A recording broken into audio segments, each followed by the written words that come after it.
Bonjour à tous. Effectivement, on a eu des petits soucis en termes d'horaire. Donc, je suis heureuse de voir que certains ont attendu ou sont venus à nouvel horaire. Donc, merci à vous. Je suis Diane Drubé, fondatrice de We Are Museums. Ah non, on n'entend pas. Je pense qu'il faut avoir un casque. Fondatrice de We Are Museums, qui est une plateforme pour le professionnel de musée et de l'innovation, et aussi Head of Art and Culture à Tizi Connect, qui est l'entité berlinoise de la Fondation Tezos. Heureuse d'avoir à mes côtés aujourd'hui Pierre-Emmanuel Le Serre, qui est administrateur général du musée d'Orsay et de l'Orangerie. Constance de Maliavre, qui est en charge du développement et des affaires internationales. Projet à l'international. Projet à l'international. On va parler aujourd'hui d'un programme qui s'appelle WAC, W-A-C, Web3 for the Art and Culture, qui est un programme qui permet en fait de former et d'accompagner les musées dans cette nouvelle aventure qui est le Web3, la blockchain, les NFT, essayer de décrypter tout ça, essayer de comprendre si ça vaut le coup ou pas et comment le faire. Le musée d'Orsay fait partie d'un groupe de 12 institutions qui suit ce programme de 16 semaines. Et je m'assois. Merci. Donc, on se retrouve à 3 aujourd'hui. Le monde de la blockchain et des musées a vraiment commencé à fleurir, on va dire, en 2021, quand on a eu quelques musées qui ont commencé à expérimenter avec des nouvelles sources de revenus en vendant en fait ou en tokenisant leur collection. Ensuite, on a vu au fur et à mesure d'autres expérimentations qui allaient un peu moins vers le côté économique, mais qui allaient beaucoup plus vers le côté création de communauté ou engagement des publics. Je pense plus particulièrement au Like Art Space Foundation à Berlin. Et on commence à voir cette année d'autres projets qui commencent aussi à imaginer comment faire encore plus, que ça soit partager la gouvernance, la curation, on parle de DAO, etc. Enfin bon, c'est des sujets qu'on traite au quotidien dans le fellowship. Mais déjà, je voulais savoir pourquoi est-ce que vous avez candidaté à ce fellowship, pourquoi est-ce que vous vous intéressez à la blockchain, qu'est-ce qui vous a inspiré et comment vous voyez, comment vous analysez ce qui s'est passé ces dernières années. Bonjour à toutes et tous. J'espère que vous m'entendez bien. Il me faudrait... Merci. Merci de nous faire participer à cette conférence. On va parler du coup de manière chorale à 2 voix. Je suis arrivé après Constance au sein de l'établissement des musées d'Orsay et de l'Orangerie, fin 2021, début 2022. Alors que la vague des NFT était encore extrêmement importante, mais peu de musées français s'y étaient encore intéressés ou étaient arrivés à maturité pour proposer un projet.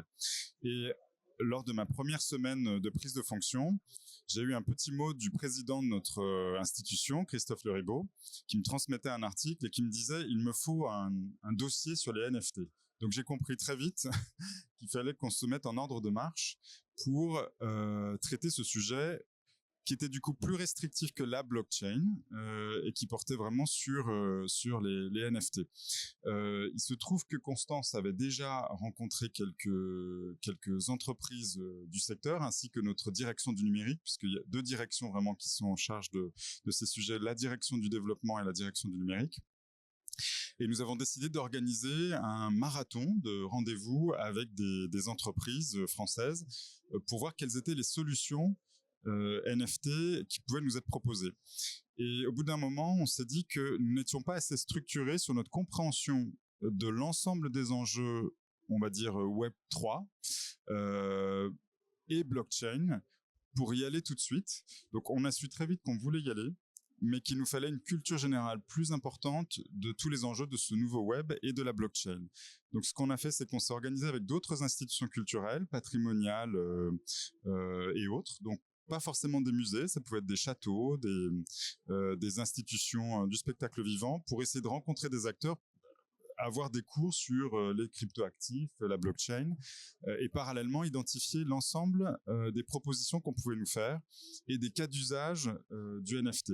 On s'est rendu compte très vite qu'on avait non seulement un intérêt pour les NFT, mais pour le métavers de manière générale. Et puis nous sommes rencontrés parce que nous voulions voir Tezos. Et c'est là que on a eu cette proposition d'intégrer ce WAC Fellowship. Et là, on s'est dit que c'était vraiment important pour nous, pour, je dirais, 3 raisons. 1, vraiment structurer la culture générale sur tous les enjeux NFT, blockchain, métavers et les cas d'usage. 2, pouvoir le partager avec d'autres institutions qui ne sont pas que des institutions muséales, mais également des institutions autour d'enjeux artistiques contemporains, et pas seulement des institutions françaises, mais des institutions du monde entier. Et 3, pouvoir acculturer au sein de notre établissement d'autres personnes que la direction du numérique ou la direction du développement. Donc aujourd'hui, autour de ce programme du WAC Fellowship, on a une boucle d'échange avec 25 personnes de notre maison, des conservateurs, donc des équipes scientifiques, des équipes en charge de la médiation et des publics, des équipes en charge du développement économique, des équipes en charge du numérique, des équipes en charge du contemporain, des équipes en charge de la programmation culturelle, c'est-à-dire tout ce qui est programmation de spectacles vivants, de conférences, en dehors de nos expositions et de nos collections. Donc vraiment, le WAC Fellowship, ça nous a permis de nous structurer, de partager avec d'autres institutions et surtout d'acculturer au sein de la maison l'ensemble des équipes autour de ces enjeux-là. Et j'ajouterais quelque chose, c'est bon, tout le monde m'entend. C'est vrai qu'on avait ouvert tellement de portes pendant tous ces rendez-vous. On s'est rendu compte que chaque nouveau partenaire qu'on rencontrait, potentiel partenaire qu'on rencontrait, c'était une nouvelle idée. Et donc ça nous a aussi permis de se dire, ok, quelles sont nos priorités, et d'un peu ajuster le tir et d'être un peu plus concret aussi dans une approche qui parfois peut être assez philosophique. Donc c'était important. C'est vrai que moi, ce qui m'a bluffé quand je vous ai rencontré, c'est que voilà, dans le monde du Web3, la première étape et le premier conseil qu'on donne à tout le monde, c'est do your own research.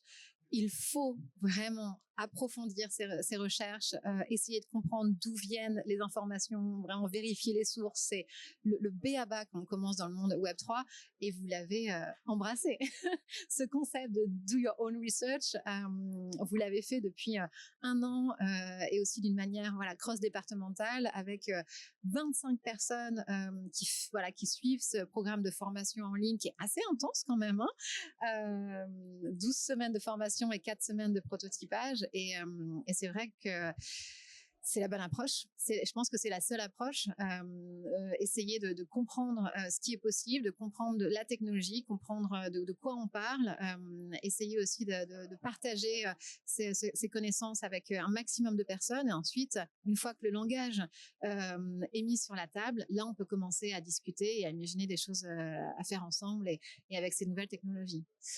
Notre chance, peut-être, si je peux ajouter quelque chose, c'est que nous nous sommes vraiment intéressés à tous ces sujets-là après la vague spéculative crypto. Et donc, contrairement à d'autres institutions muséales internationales qui, en 2021, ont pris des initiatives, mais sans avoir perçu peut-être tous les enjeux juridiques, créatifs et scientifiques autour des NFT, des cryptos, de la blockchain, nous, comme nous n'étions pas dans une recherche immédiate et spéculative de ressources, nous pouvons nous poser beaucoup plus de questions fondamentales sur quelle est l'image que l'on veut donner dans cet univers-là, quel est l'usage que l'on veut faire, quels sont les usages que nous pourrions faire de la blockchain, des NFT et du métavers de manière générale. Et nous ne souhaitons pas être sur un seul projet. D'ailleurs, nous voyons tout le foisonnement possible qu'il peut y avoir. Et ça, je crois que c'est une chance pour nous parce que ça nous projette nécessairement à moyen terme, sans chercher l'éclat, mais aussi l'erreur à court terme. Et, vous parlez d'erreur, et effectivement, il faut quand même pas l'oublier. Il y a eu beaucoup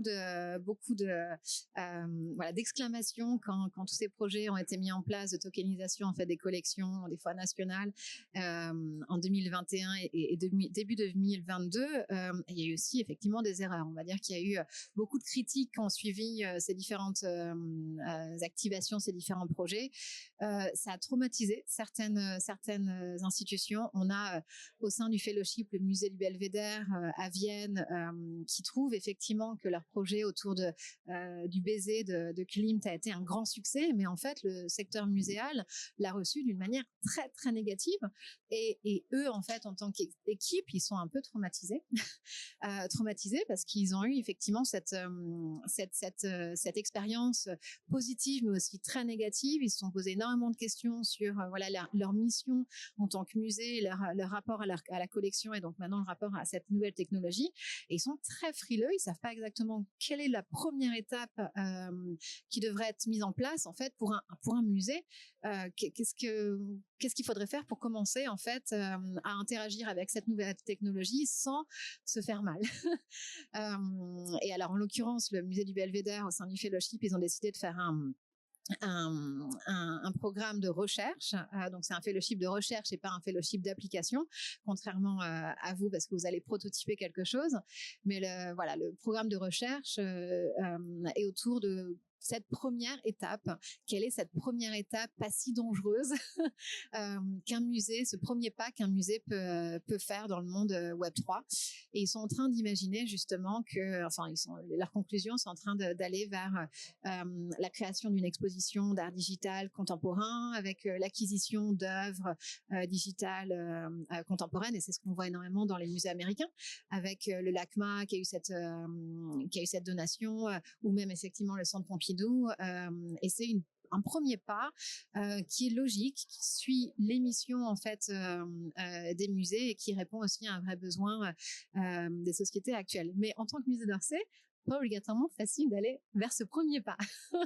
Donc, quelles ont été les premières idées que vous avez pu avoir lors du fellowship ou lors de vos recherches, ces premières explorations, ces premières directions que vous pourriez prendre pour votre premier pas dans le Web3? Ça marche. Il y a quand même quelque chose qui est important. C'est vrai que nous, au départ, au tout début, on s'est quand même vraiment posé la question de la tokenisation, d'édition très limitée de nos collections. Au départ, on arrivait par le prisme développement des ressources et on s'est dit, on va faire ça, allons-y. On s'est arrêté assez vite. On a stoppé et c'est à ce moment-là qu'on a réfléchi et qu'on a, comme le Belvédère, on s'est posé la question à qui on s'adresse et qui d'abord il faut gagner pour avancer. Donc, on voit bien que le prisme et le Belvédère le montre, change et que c'est pas nous qui imposons notre façon de faire. On va faire des super cartes postales digitales comme on sait faire en tant que musée quand on fait des produits dérivés.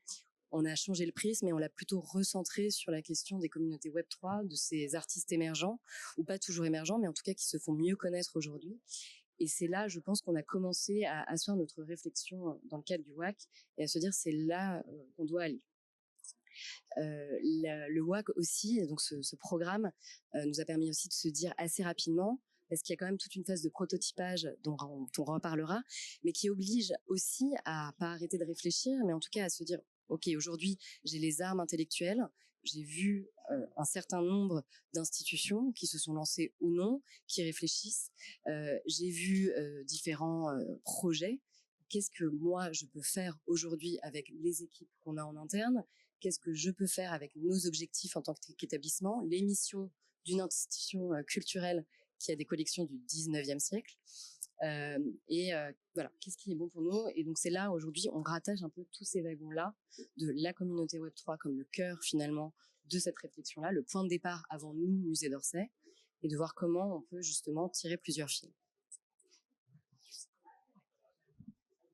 Ce que je trouve intéressant dans le WAC Fellowship, par rapport à notre processus Do Your Own Research de l'année dernière, c'est que nous sommes désormais dans 3 dimensions alors que nous étions dans 2 dimensions précédemment. Je vais essayer de m'expliquer et de structurer cela le plus visuellement possible pour l'auditoire.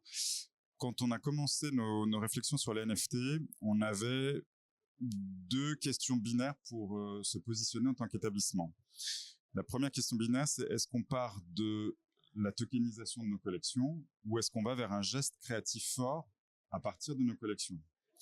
La deuxième question, c'est est-ce qu'on va vers du très sélectif, donc de la vente aux enchères, qui peut rapporter gros mais sur un nombre d'exemplaires extrêmement restreint, ou est-ce qu'on va vers quelque chose d'extrêmement ludique, populaire, avec potentiellement beaucoup de NFT vendus? Ce que rajoute le WAC à cela, d'abord, c'est un nombre d'usages bien plus important que ce que je viens de dire, mais c'est le caractère utilitaire des NFT de la blockchain pour des usages qui ne sont pas nécessairement sur le grand public ou sur le créatif. Je crois qu'aujourd'hui, dans les différents scénarios que nous explorons, parce que nous ne serons pas sur une seule solution, mais je pense qu'on ira sur plusieurs tests, nous rajoutons aussi le NFT comme utilité, et pas simplement comme collectif ou comme ou geste créatif fort, comme c'était un peu le cas dans les premières questions qu'on s'est posées. Est-ce que vous pouvez peut-être nous inspirer avec un exemple d'utilité alors pas obligatoirement pour l'institut, enfin pas obligatoirement pour le musée d'Orsay, mais un exemple que vous avez pu voir au sein du fellowship qui vous a inspiré, comment utiliser justement ce NFT ou cette technologie pour faire des choses différentes? Alors moi, il y a plusieurs, enfin c'est une des thématiques qu'on a pu aborder dans le cadre des cours et des échanges qui me fascine un peu, mais qui est un peu à la base de toute la réflexion et de la philosophie blockchain, c'est la question des DAO, où justement on parlait le terme de musée participatif, en tout cas dans notre cas. C'est pas forcément ce qu'on regarde aujourd'hui à court terme ou à moyen terme, mais le fait de pouvoir justement, grâce à la blockchain, rendre ça justement assez verticale dans la façon dont on aborde les choses, de laisser voilà les visiteurs participer à certaines décisions ou construire en tout cas une communauté qui a ces nouveaux codes. On n'est pas seulement à vendre une carte ou à dire voilà, venez au musée, vous avez quelques avantages, mais être dans quelque chose de beaucoup plus collégial. Ça, moi, ça me fascine un peu. Je pense qu'on n'en est pas encore là pour l'établissement. Mais c'est une des pistes que j'ai envie de suivre de près, continuer la recherche sur le sujet. Alors, juste pour petite parenthèse, DAO, Decentralized Autonomous Organization, c'est une organisation autonome décentralisée. Pour faire rapide, vous connaissez les coops, les coopératives. Vous mettez la même chose sur la blockchain d'une manière anonyme et décentralisée, et vous avez le modèle. Donc, c'est vraiment des gens qui se regroupent ensemble pour aller dans une direction. Donc, cette direction, ça peut être collectionner des œuvres, soutenir des artistes, co-curater une exposition. Et par exemple, il y a The EEC, House of Electronic Art à Bâle, qui est un musée d'art digital, qui fait partie aussi du fellowship et qui est en train de travailler sur le lancement de leur DAO au sein du fellowship. Et cette DAO va être lancée en juin, et leur idée en fait c'est vraiment de co-curater avec des collectionneurs, avec des visiteurs, avec des artistes, un espace d'exposition virtuelle, mais aussi de suggérer ce que le musée va pouvoir collectionner, donc vraiment acquérir dans leur collection. Donc un artiste ou un collectionneur qui fait partie de la DAO va pouvoir suggérer des œuvres qui vont ensuite être collectionnées par le musée. Donc, on donne en fait un pouvoir. Alors, c'est la grande question, jusqu'où en fait on donne le pouvoir, jusqu'où on est prêt à laisser aller, lâcher prise. C'est la grande question des musées. C'est pas facile. Mais The EEC, effectivement, ça fait quelques mois qu'ils travaillent dessus et là, ils sont prêts à se lancer. Et j'ai vraiment hâte de voir ce que ça va donner en juin, parce que ils ont l'espace, ils ont la philosophie aussi derrière de vraiment ouverture des collections et des expositions et aussi de la pratique muséale. Alors bon, bien évidemment, c'est les curateurs derrière qui font ça d'une manière collégiale avec les membres de la DAO. Mais effectivement, c'est un modèle qui est fascinant. Autre chose, un autre sujet qu'on a pu aborder ensemble, en l'occurrence Constance, c'était la notion de donation perpétuelle. Et c'était un sujet qu'on a beaucoup brainstormé ensemble, beaucoup imaginé en fait comment utiliser ça. Est-ce que tu veux nous en parler un peu? Par rapport à ces notions de... Juste expliquer un peu, ou toi, en fait, comment tu entends la chose de donation perpétuelle grâce à la blockchain. Par rapport au projet de crowdfunding ou de donation. Exactement. Je reviens donc sur ce sujet, en effet, des artistes Web3 et de l'importance de ces artistes émergents et de ce que ça peut apporter à des collections du 19e siècle. Et c'est vrai que il y a cette question justement de royalties et de donations. Et en fait, ça permet finalement, on peut avoir un don d'œuvre, on peut avoir aussi un système de crowdfunding où justement mais peut-être que parfois, voilà, il me manque encore un peu des morceaux de la formation. Mais en effet, mettre en place des systèmes de dons pour les musées qui vont nous permettre par ailleurs, puisque c'est inscrit dans la blockchain en termes de premier marché, second marché. Je pense que si vous êtes là, vous êtes tous un peu au fait de ces sujets-là. Une fois qu'on a vendu une œuvre, il y a sur la blockchain, on peut continuer à toucher des fonds puisqu'on sera bénéficiaire de ce don d'œuvre. Et c'était intéressant aussi de pouvoir réfléchir à ça. C'est vrai que nous on regarde aussi du côté comment on peut imaginer de nouveaux systèmes de mécénat un peu différents. C'est un sujet. Alors, et peut-être que je l'ai assez mal expliqué, donc si Diane aura peut-être plus de... Je vais juste donner un exemple comme ça aussi pour les personnes qui ont besoin d'un exemple pratique. Ça permet d'illustrer. Sur la blockchain Tezos, il y a une vente aux enchères qui a été organisée avec la maison de vente aux enchères Bonhams. Je ne sais pas si on dit ça comme ça en français. Il y a quelques mois pour pouvoir récupérer des fonds pour une œuvre caritative, en l'occurrence pour la maladie de Parkinson. Et en l'occurrence, 4 artistes d'art génératif ont donné, donc ils ont vraiment fait la donation de leur œuvre. Et ces œuvres ensuite ont été vendues en utilisant la blockchain comme moyen de vente. Alors, ce qui est intéressant, c'est que tout ce qui a pu être récupéré grâce à cette vente a été donné directement à l'association. Mais les NFT, les œuvres en fait qui ont été achetées une fois, ensuite sont mises sur le marché secondaire, comme Constance l'expliquait. Et à nouveau, dès que l'œuvre est rachetée, une partie en fait des bénéfices va être donnée à l'association. Donc voilà, pour faire rapide, à partir du moment où l'œuvre va être achetée à plusieurs reprises après la vente, l'association va recevoir des donations. Donc c'est vraiment ce qu'on appelle cette donation perpétuelle. Moi, la première très très belle expérience que j'ai eue de donation perpétuelle, ça a été quand on a organisé un gros hackathon il y a 2 ans pour soutenir le développement d'une marketplace sur Tezos qui s'appelait Iketnunk, et on a reçu sur le wallet, sur le portefeuille de cette marketplace, on a reçu 700 NFT qui ont été donnés par des artistes utilisateurs de cette marketplace. Ces 700 NFT continuent d'être achetés sur le marché secondaire et ce wallet continue de recevoir des fonds au quotidien. Ça permet d'avoir ce fonds inépuisable de ressources qui peut être utilisé en l'occurrence par la communauté qui gère cette marketplace. Donc pour moi, c'est vrai que c'est fabuleux d'imaginer qu'on peut avoir ces donations perpétuelles. Mais bon, on parle de beaucoup de projets qui peuvent être inspirants. Quelles sont les limites? Est-ce qu'il y a des challenges, vous qui commencez à connaître bien ce qu'on peut faire, qui avez imaginé beaucoup de choses différentes, quels sont les plus gros challenges que vous voyez en tant qu'institution culturelle quand vous pensez à la blockchain? Là aussi, mon propos n'est pas complet ni limitatif, donc Constance complétera. La première limite, elle est d'ordre juridique et comptable. C'est qu'en tant qu'institution, nous ne pouvons pas avoir de wallet. Donc, il faut passer par un intermédiaire.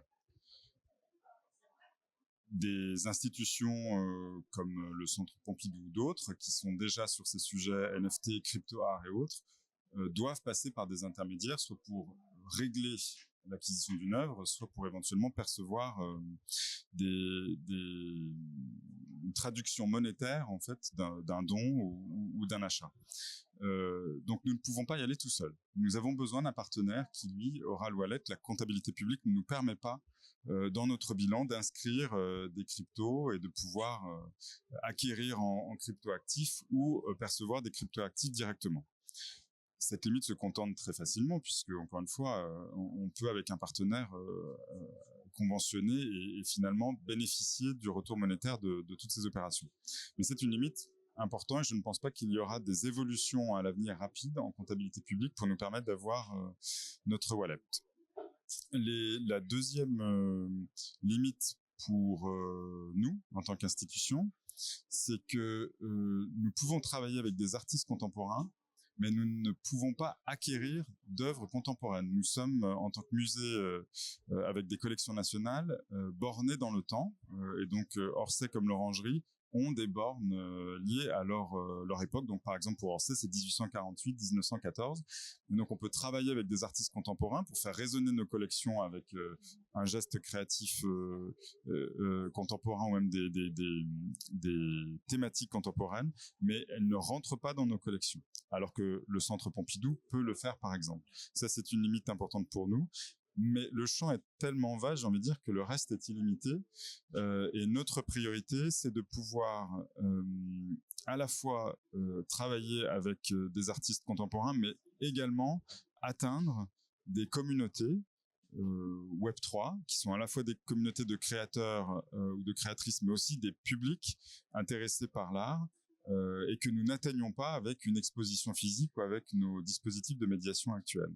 Donc j'ai envie de dire, oui, il y a des limites, comptables, juridiques ou même pour nous en termes de travail sur la création contemporaine, mais le reste ne me semble pas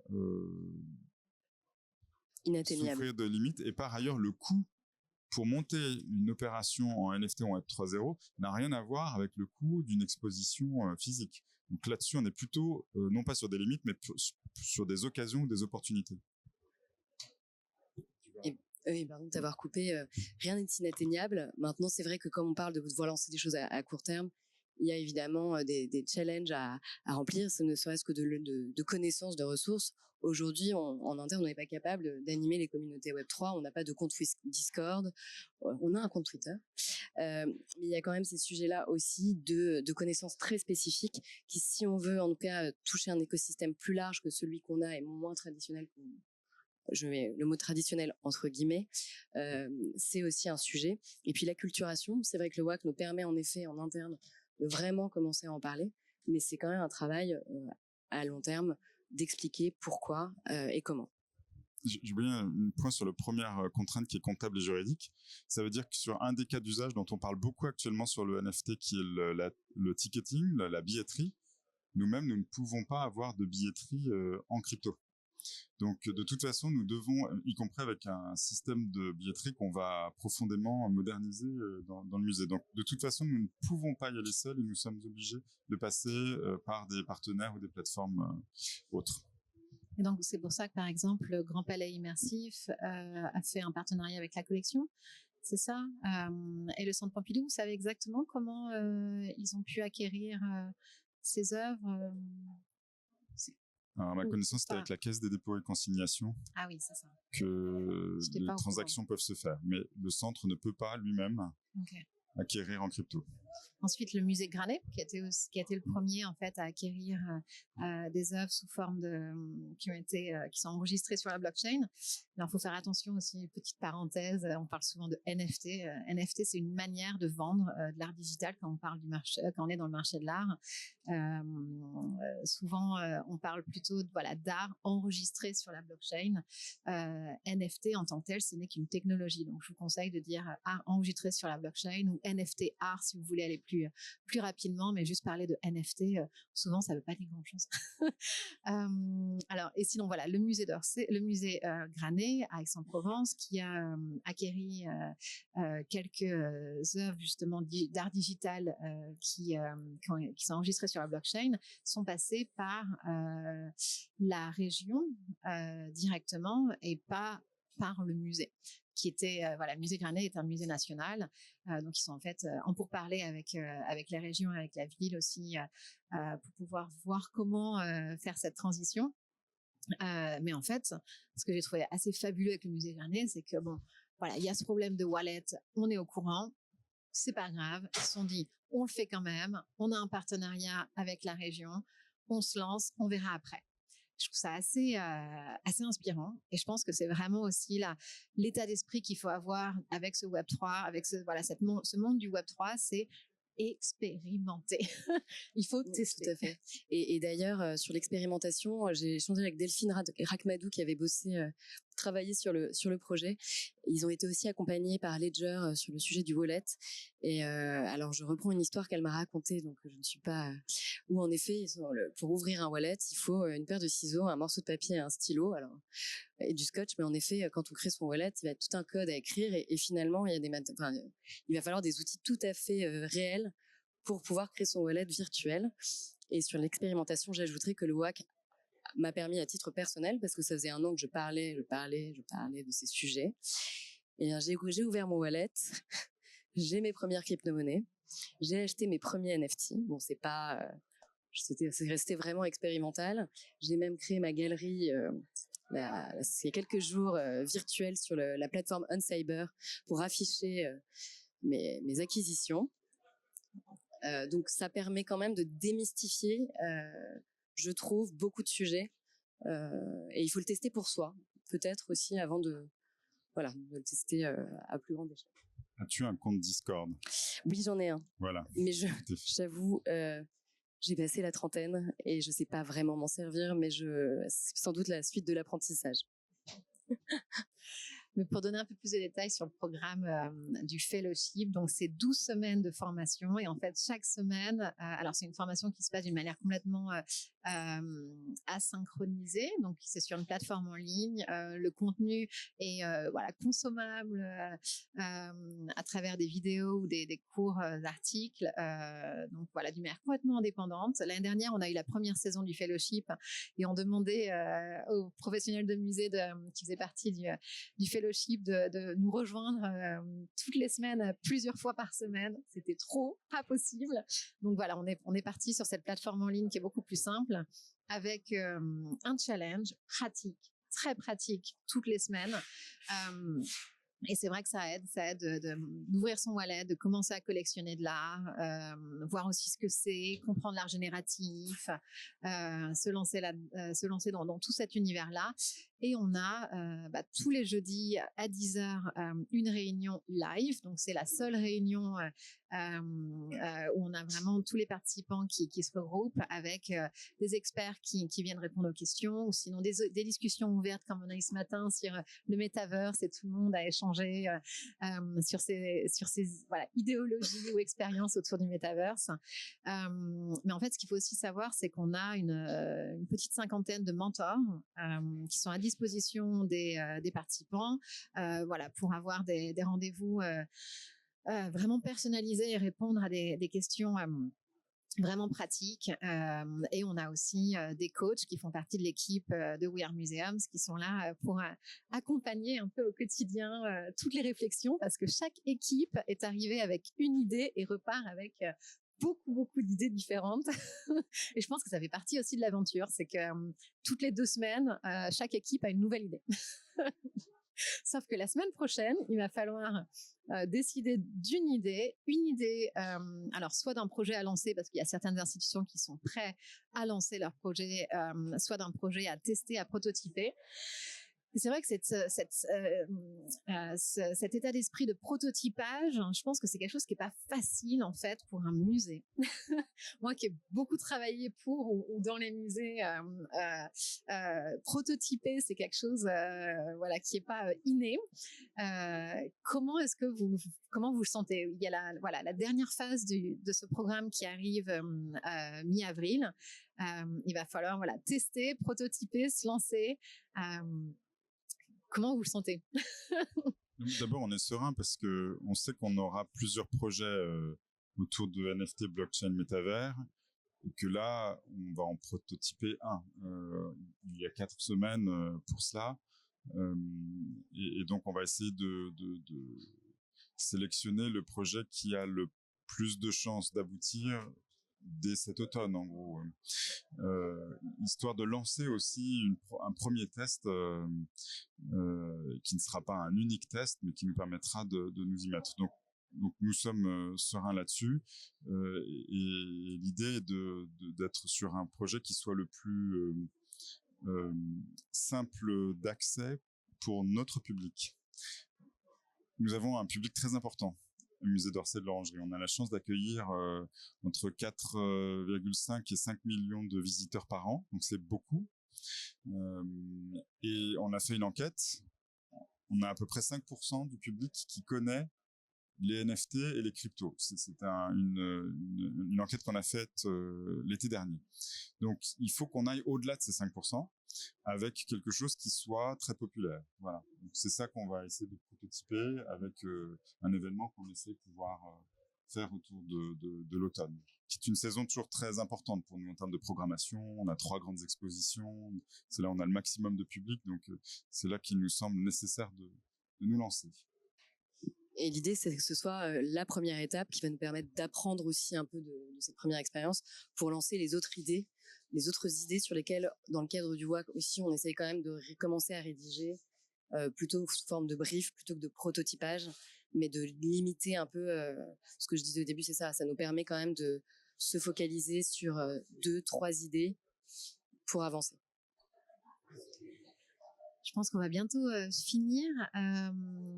Est-ce que vous avez des conseils, des premières étapes ou peut-être un waouh moment que vous avez pu avoir pendant ce parcours d'apprentissage, quelque chose que vous imaginiez complètement différent et que vous avez enfin compris voilà, est-ce que vous avez quelque chose à partager?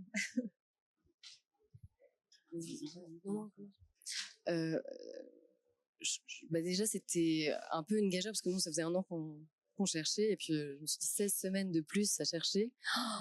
Et non, c'était vraiment si voilà, ce type de programme c'est important et que le théorique se transforme en prototypage, c'est aussi assez génial. Je sais pas si on a eu de wow, de moments wow. Mais je me souviens quand nous sommes allés en déplacement à New York avec le président de l'établissement des musées d'Orsay de l'Orangerie, nous avons eu un échange assez long avec le MoMA et le MoMA nous a raconté son expérience NFT en 2021 et là j'ai trouvé ça très intéressant parce que le MoMA est de toute façon plus que légitime pour aller dans ce secteur-là et peut même accroître ses collections à travers l'art NFT, le crypto-art, l'art digital. Donc c'était un terrain de jeu naturel pour le MoMA.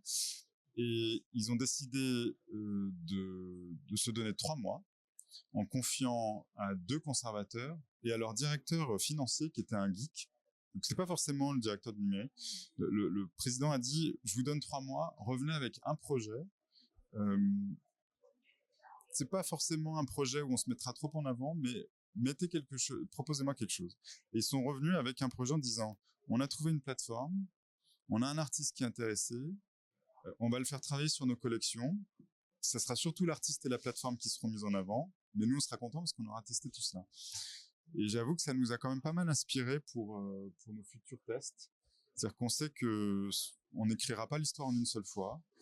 On est quelques-uns à s'y intéresser dans le musée, on va faire des propositions et puis on va essayer d'embarquer le maximum de monde. Mais l'intérêt, c'est de se dire, voilà, à tel moment, on décide et on y va. Et je pense que le fait qu'on soit structuré dans le WAC Fellowship en 16 semaines, avec 4 semaines dédiées au prototypage, c'est parfait. Il ne faut pas aller davantage. On a déjà fait notre do your own research, on connaît un peu le milieu. Et maintenant, on y va. Merci énormément pour le retour. Je pense qu'effectivement, on retient qu'il faut oser se lancer, mais il faut rester humble.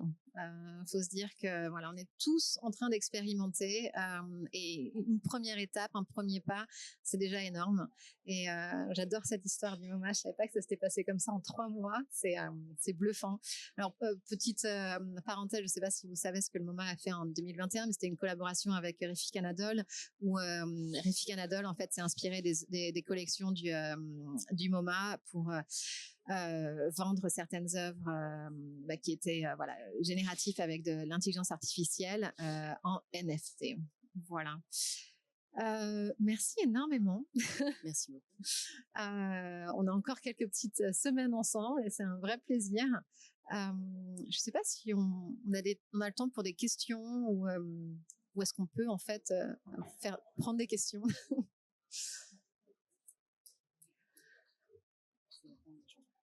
On est tous un peu fatigués aussi. C'est vrai que ça fait 3 jours. On peut aussi s'arrêter là et poser des questions debout sans le micro. Merci énormément et bonne fin de journée à vous. Merci à tous.